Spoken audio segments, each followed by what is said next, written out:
We've had some geopolitical events just in the last couple of days that could affect crude prices. Yeah, I mean, I think that all eyes are going to be on the question of, does OPEC go deeper with their cuts? Now, the Iraqi oil minister came out at the end of last week and earlier this week doubled down on comments that OPEC was looking potentially to increase their cut by 400,000 barrels.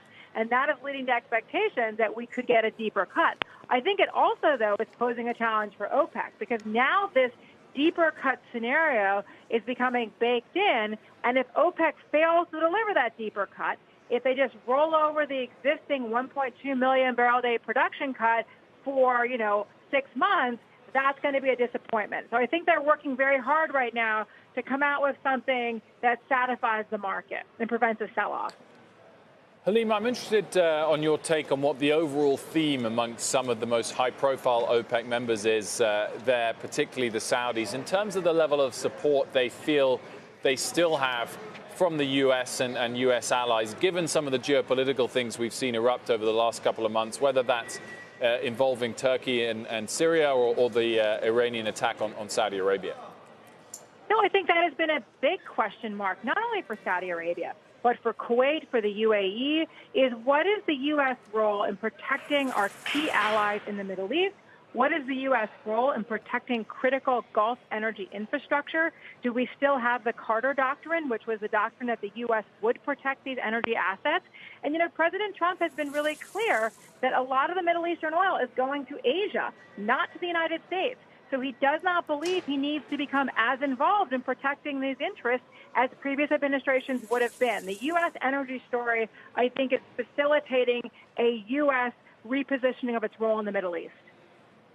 What does that mean? Just to dig into that a little bit further, because certainly here in the U.S., we've seen rig counts come down, a lot of question marks around producers, given the fact that oil prices here have kind of been stubbornly stuck in the 50s all year. The intersection between U.S. producers and OPEC, is it changing?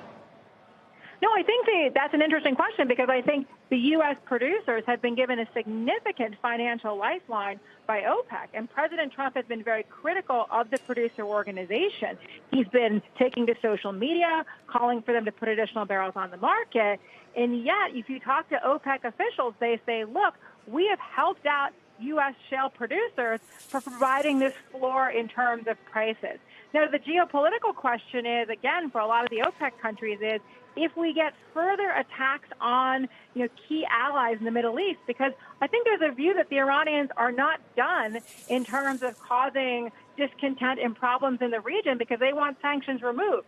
If we see more attacks like we have seen since May on critical Gulf energy infrastructure, will the United States do anything to establish deterrence again in the region? Josh, what's your take as to whether the broad sector performance of energy, we might dive into some names later, but the broad sector performance is overdone this year relative to all the other sectors in the S&P? Yeah, and a lot of value investors find themselves looking at these energy names as the calendar turns over, and maybe 2020 is the year there's some mean reversion because they've been trailing.